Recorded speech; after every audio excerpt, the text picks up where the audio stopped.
Hey guys, welcome to gadgets life. So finally iOS 17 का public stable version release हो चुका है। इन iOS 17 में आपको काफी सारे कमाल के फीचर्स देखने को मिलते हैं जो कि सच में बहुत ही ज्यादा यूजफुल हैं। सो इस वीडियो में आपको मैं बताने वाला हूँ iOS 17 की 17 tips and tricks and hidden features जो कि आई गारंटी आपके आईफोन को यूज करने का एक्सपीरियंस को एकदम ही बदल के रख देंगे। So make sure to watch this video till end. तो सबसे पहले बात करते हैं कॉन्टैक्ट फोटोज एंड पोस्टर। ये बेसिकली iOS 17 का एक हाईलाइटिंग फीचर है। इसमें बेसिकली अपने फोन में किसी भी कॉन्टैक्ट के लिए कोई भी फोटो या फिर पोस्टर लगा सकते हो and along with that customization के ऑप्शंस भी काफी ज्यादा अच्छे हैं। तो इसमें फॉन्ट चेंज कर सकते हो, उसकी विड्थ या फिर कलर एंड इसी के साथ अलग अलग फिल्टर्स भी मिल जाते हैं। ह्यूमन सब्जेक्ट की इमेज लगाने पे काफी ज्यादा अच्छे डेप्थ इफेक्ट मिल जाते हैं एंड ऑब्वियसली कॉल के टाइम पे बहुत ही ज्यादा कूल लगता है। तो बेसिकली हम अपने कॉन्टैक्ट्स के लिए तो फोटो एंड पोस्टर लगा ही सकते हैं, बट इसी के साथ इनफैक्ट हम अपना फोटो या फिर पोस्टर को भी सेट कर सकते हैं, मतलब कि वो किस तरीके से दूसरों के फोन में दिखेगा जब हम उन्हें कॉल करेंगे। फॉर एग्जांपल यहाँ पे आप देख सकते हैं मेरे पास 2 आईफोन्स हैं एंड दोनों ही आईफोन्स में मैंने अपनी प्रोफाइल सेट करी है, ना कि दूसरे फोन के कॉन्टैक्ट की। एंड जब मैं कॉल करता हूँ सो पर्टिकुलरली वही फोटो यहाँ पे शो होगा जो कि मैंने अपने लिए सेट कर रखा है। अब वैसे बेसिकली आपको इसके रिगार्डिंग यहाँ पे सेटिंग भी मिल जाती है अपडेट ऑटोमेटिकली। लाइक यहाँ पे ये शो कर रहा है किस आईफोन से शेयर करा गया है, shared by iPhone 14 and shared by iPhone 11। So custom का ऑप्शन तो मिलता ही है, बट अगर किसी ने अपने फोन में आपको कोई भी फोटो या फिर पोस्टर सेट नहीं कर रखा है तो फिर ये अपने आप ही ऑटोमेटिकली अपडेट हो जाएगा एंड उनको वही फोटो शो होगा जो कि आपने अपनी प्रोफाइल में सेट कर रखा है। बट हाँ, इसके लिए ऑब्वियसली आपके आईफोन के साथ साथ दूसरे आईफोन में भी iOS 17 होना चाहिए। बाकी कॉल के टाइम पे यहाँ पे जो टॉगल्स आते थे काफी ज्यादा बेटर हो गए हैं, एज डिस्प्ले के लोअर पार्ट पे आ रहे हैं, सो कंट्रोल करना काफी इजी है विद सिंगल हैंड। iOS 17 का नेक्स्ट हाईलाइटिंग फीचर है NameDrop and AirDrop. So जैसे ही आप iOS 17 पे चल रहे 2 आईफोन को पास लेके आओगे, काफी कूल सी एनिमेशन विद हैप्टिक फीडबैक आपको मिलेगा दोनों ही फोन्स में। दोनों आईफोन सेमलेस तरीके से कनेक्ट हो जाएंगे। इसके बाद आप शेयर कर सकते हो कॉन्टैक्ट एंड बेसिकली यही फीचर एयर ड्रॉप को काफी ज्यादा सीमलेस बना देता है। सो अगर मुझे एक आईफोन से दूसरे आईफोन में कोई भी इमेज या फिर वीडियो भेजनी है फोटोज एप्लीकेशन से, बस उसे ओपन करके रखना है, दूसरे फोन को पास लेके आना है एंड अपने आप ही डिटेक्ट कर लेता है। इसके बाद क्लिक करना है share button and that's it. बाकी अगर आप इस फीचर को टर्न ऑफ करना चाहते हो, एक्सीडेंटली बार बार हो रहा है, जस्ट सेटिंग्स में, जर्नल में, देन एयर ड्रॉप में जाके आप इसको सिंपली टर्न ऑफ कर सकते हो। iOS 17 में लॉक स्क्रीन में भी अच्छे खासे चेंजेस करे गए हैं। सबसे पहली चीज, लॉक स्क्रीन वॉलपेपर पे लाइव फोटो को लगा सकते हो एंड कस्टमाइज में जाके यहीं से इसको टर्न ऑफ या फिर ऑन कर सकते हो। इसी के साथ हर बार की तरह ही नए iOS वर्जन में आपको नए वॉलपेपर्स मिलते हैं, सो दे लुक गुड। अब वैसे तो हम लॉक स्क्रीन पे विजेट्स को लगा सकते थे, बट अब हम विजेट्स के साथ साथ शॉर्टकट्स को भी लगा सकते हैं। सो अगर आपको कोई भी इंपॉर्टेंट शॉर्टकट है यहीं पे ऐड करके यहीं से एक्सेस कर सकते हो। बाकी iOS 16 के कंपैरिजन में फॉन्ट की कस्टमाइजेशन बेटर हुई है, फॉन्ट को पतला या फिर मोटा कर सकते हो। अब कंट्रोल सेंटर में भी काफी सटल एंड अच्छा चेंज करा गया है regarding brightness and volume bars. ये पहले से काफी ज्यादा रिस्पॉन्सिव है एंड पहले ऐसा होता था अगर हमें ब्राइटनेस या फिर वॉल्यूम किसी एक पर्टिकुलर लेवल तक बढ़ाना है या फिर कम करना है, फिंगर को जस्ट उसी लेवल तक ड्रैग एंड ड्रॉप करना पड़ता था। बट अब आप देख सकते हो जिसमें एक ही बारी में स्वाइप करके इसे मैक्सिमम या फिर मिनिमम कर सकता हूँ। एंड पर्टिकुलरली इस चीज को जब आप अपने फोन में अपडेट करने के बाद यूज करोगे तब एग्जैक्टली समझ पाओगे हाउ बेटर इट इज। अब अगर आपके पास एयरपॉड्स प्रो 2nd जनरेशन है, इसकी भी एक अपडेट आई है एंड काफी ज्यादा अच्छे फीचर्स ऐड कर दिए गए हैं। So the most exciting feature, call के टाइम पे म्यूट एंड अनम्यूट कर सकते हो। पहले ये चीज पॉसिबल नहीं थी एंड इनपुट को सेट भी कर सकते हो सिंगल प्रेस या फिर डबल प्रेस। इसी के साथ मिल जाते हैं कुछ और नए features like personalised volume, conversational awareness and पहले 3 मोड मिलते थे, ऑफ, नॉइस कैंसिलेशन, ट्रांसपेरेंसी। अब इसी के साथ मिल जाता है अडेप्टिव। अब मुझे इन सभी में कन्वर्सेशनल अवेयरनेस काफी ज्यादा अच्छा फीचर लगा। लाइक अगर आपके एयरपॉड्स में कोई भी म्यूजिक प्ले हो रहा है एंड जैसे आप बात करना स्टार्ट करते हो, ये वॉल्यूम को अपने आप ही कम कर देता ताकि आप इजीली कन्वर्सेशन कर सको।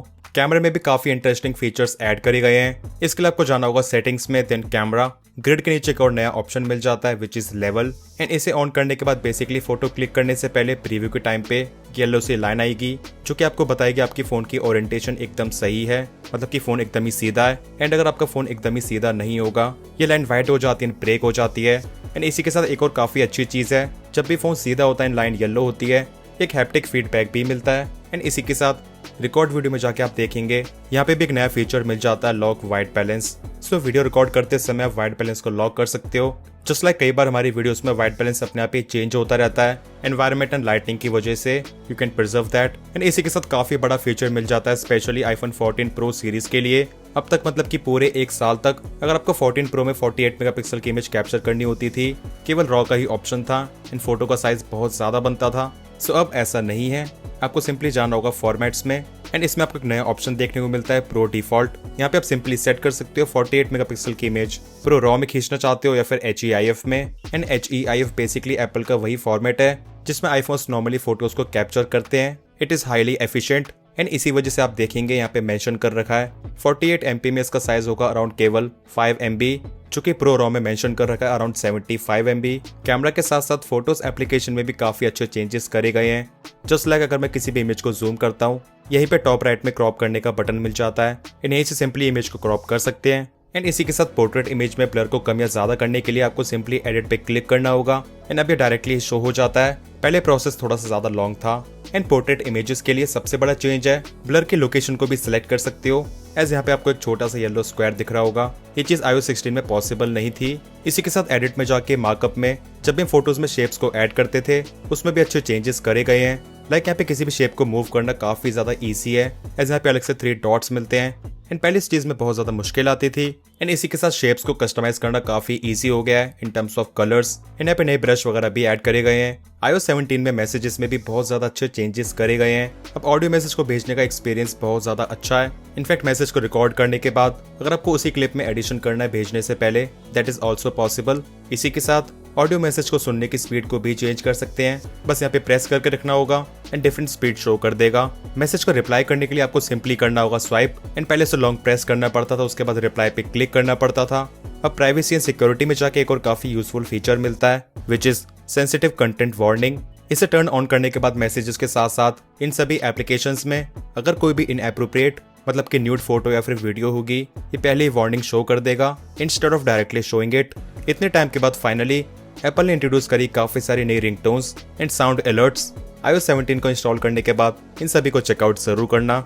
इसी के साथ हैप्टिक्स के लिए भी आपको ज्यादा ऑप्शंस मिल जाते हैं एंड हैप्टिक के रिगार्डिंग एक और नया फीचर मिल जाता है। उसके लिए आपको जाना होगा सेटिंग्स में, देन एक्सेसिबिलिटी, उसके बाद टच। इन यहाँ पे जो हैप्टिक टच का फीचर मिलता था पहले, इसमें आपको 2 ही ऑप्शंस मिलते थे, फास्ट या फिर स्लो। एंड अब मिलते हैं 3 फीचर्स। बेसिकली पहले जो फास्ट वाला फीचर था अब वो हो चुका है डिफॉल्ट एंड अब जो फास्ट मिलता है वो पहले से भी ज्यादा फास्ट है। सो अब आपको हैप्टिक टच के लिए ज्यादा देर तक प्रेस करके रखने की जरूरत नहीं है एंड अभी कहीं ना कहीं पुराने 3D टच वाले आईफोन्स की तरह फील होता है। सफारी में भी काफी सारे अच्छे चेंजेस मिल जाते हैं, लाइक न्यू प्रोफाइल ऑप्शन। इसमें आप बेसिकली ब्राउजिंग करने के लिए अलग अलग तरह के प्रोफाइल सेट कर सकते हो। लाइक किस तरह की ब्राउजिंग करना चाहते हो उस हिसाब से प्रोफाइल को सेट कर सकते हो। एंड बाकी यहाँ पे नेम एंड आइकन को लेके भी ऑप्शंस मिल जाते हैं। एंड इसमें एक और काफी अच्छी चीज मिल जाती है दैट हर प्रोफाइल में website data, cookies and history अलग अलग सेपरेटली सेव होंगी।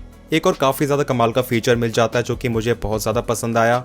अगर आप किसी भी वेब पेज को पढ़ने के बजाय उसको सुनना चाहते हो, सिंपली यहाँ पे ऊपर टैप करना होगा, इसके बाद click on listen to page and सुनते टाइम यहाँ पे आपको लिसनिंग कंट्रोल्स भी मिलते हैं जिससे कि आप स्पीड को कम या ज्यादा कर सकते हो। This is really cool. बाकी प्राइवेट सेक्शन अब हो गए और भी ज्यादा प्राइवेट, क्योंकि अब आप इसको फेस आईडी से सिक्योर कर सकते हो। इसके बाद जब भी आप सफारी में प्राइवेट टैब को ओपन करोगे उससे पहले आईफोन फेस आईडी मांगेगा। एक और बहुत ही ज्यादा यूजफुल फीचर मिल जाता है रिगार्डिंग स्क्रीनशॉट।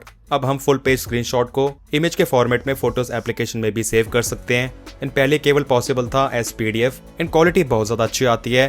स्पॉटलाइट सर्च पहले से काफी इंप्रूव हो गया है एंड ज्यादा यूजफुल भी है। सो पहले हम बेसिकली एप्लीकेशंस को ही सर्च कर पाते थे, पर अब हम एप्लीकेशन के फंक्शन को भी परफॉर्म कर सकते हैं। लाइक यहाँ पे मैं एंटर करता हूँ कैमरा, सो ये शो करेगा फोटोज, सेल्फी, वीडियो। इसी के साथ इनफैक्ट यहीं से ब्लूटूथ, एयरप्लेन मोड जैसे टॉगल्स को टर्न ऑफ या फिर ऑन भी कर सकते हो। अगर आप अपने आईफोन में कोई नया पासकोड सेट करते हो एंड इनकेस अगर उसे भूल जाते हो, 72 आवर्स तक आप अपने पुराने पासकोड के थ्रू ही नए पासकोड को जो कि आप भूल गए हो उसे रीसेट कर सकते हो। सो ये काफी अच्छा फीचर एप्पल ने दिया है। मतलब कि कई बार ऐसा होता है हमने जो नया पासकोड लगाया हम उसको भूल ही गए, हमने क्या लगाया था। तो ऑब्वियसली हमें पुराना पासकोड तो याद हो गई, उसकी मदद से हम 72 आवर्स तक एकदम ही सेफ हैं। बाकी अगर आपको लगता है ऐसा नहीं है तो आप इसे मैनुअली क्लिक करके भी एक्सपायर नाउ कर सकते हो। क्लॉक एप्लीकेशन में भी विजुअली अच्छे चेंजेस करे गए हैं, पर जो एक्चुअल चेंज है which is multiple timers, that means आप मल्टीपल टाइमर्स लगा सकते हो, पहले केवल एक ही लगा सकते थे। नोट्स एप्लीकेशन में भी कुछ अच्छे चेंजेस मिल जाते हैं। पीडीएफ्स को लेकर पहले काफी प्रॉब्लम होती थी, बट अब आप नोट्स एप्लीकेशन में पीडीएफ्स को बेटर तरीके से तो व्यू कर ही पाओगे। डिफरेंट साइज को भी सिलेक्ट कर सकते हो, लाइक लार्ज, मीडियम एक्सेट्रा। इन यहाँ पे सबसे बड़ा चेंज है विच इज इसमें आप एडिटिंग भी कर सकते हो, मतलब कि टेक्स्ट वगैरह एंटर कर सकते हो, जो कि पहले बिल्कुल भी पॉसिबल नहीं था। सो आई थिंक ये काफी ज्यादा एक अच्छा फीचर है एंड बहुत ज्यादा रिक्वायर्ड भी था। अब iOS 17 में होम स्क्रीन पे विजेट्स के रिगार्डिंग एक और काफी अच्छा एडिशन मिल जाता है विच इज इंटरैक्टिव विजेट्स। तो सपोज अगर मैं सुन रहा हूँ पॉडकास्ट तो अब मैं इसे यहीं से प्ले एंड पॉज कर सकता हूँ। एंड इसी के साथ और भी काफी सारे विजेट्स हैं जिनके साथ आप बेसिकली होम स्क्रीन से ही इंटरैक्ट कर सकते हो बिना उन्हें ओपन करे। अब सेटिंग्स में स्क्रीन टाइम में जाके कुछ और छोटे मोटे चेंजेस भी करे गए हैं, बट यहाँ पे एक एडिशनल फीचर मिलता है विच इज स्क्रीन डिस्टेंस। तो वैसे भी मैं फोन को ज्यादा पास से यूज नहीं करना चाहिए एंड डिस्प्ले को यूज करने के लिए एक रिकमेंडेड डिस्टेंस होता है। तो इसे ऑन करने के बाद बेसिकली आपका आईफोन फेस आईडी की मदद से डिटेक्ट करेगा, मतलब क्या फोन को कितना यूज कर रहे हो, डिस्प्ले से कितना दूर हो। एंड अगर आप रिकमेंडेड डिस्टेंस से ज्यादा पास हो तो फिर आपको अलर्ट करेगा। सो ये फीचर बेसिकली काफी यूजफुल हो सकता है जिनको है आई स्ट्रेन, या फिर कई बार जैसे बच्चे वगैरह फोन को काफी ज्यादा पास से यूज करते हैं, उस केस में भी आप इसको सेफ्टी के लिए ऑन कर सकते हो। अब अगर आप बुक्स एप्लीकेशन को यूज करते हो, इसमें भी काफी अच्छे चेंजेस करे गए हैं। लाइक अब आपको यहीं पे ब्राइटनेस का कंट्रोल मिल जाता है एंड इसी के साथ एप्पल की वो ट्रेडिशनल पेज टर्निंग एनिमेशन तो मिलती ही है, जो कि पहले मिलती थी बट बीच में एप्पल ने गायब कर दी थी, वापस से आ गई हैं। अब गाइस वैसे आपको iOS 17 में इसके अलावा भी काफी सारे फीचर्स मिल जाते हैं, बट बेसिकली जो फीचर्स हम डेली लाइफ में ज्यादा यूज करने वाले हैं एंड एक्चुअल में यूज करते हैं, मैंने मेनली उन्हीं को इंक्लूड करा। सो वैसे आप लोगों को इतने सारे फीचर्स में से कौन सा फीचर बेस्ट लगा एंड लगा सच में काफी ज्यादा टाइम से रिक्वायर्ड था, कमेंट सेक्शंस में जरूर बताना। वीडियो पसंद आया, हेल्पफुल लगा तो वीडियो को लाइक जरूर कर देना एंड इस तरह की और वीडियोस के लिए make sure to subscribe this channel along with bell icon. मिलते हैं मेरे नेक्स्ट इन्फॉर्मेटिव वीडियोस में। Till then take care.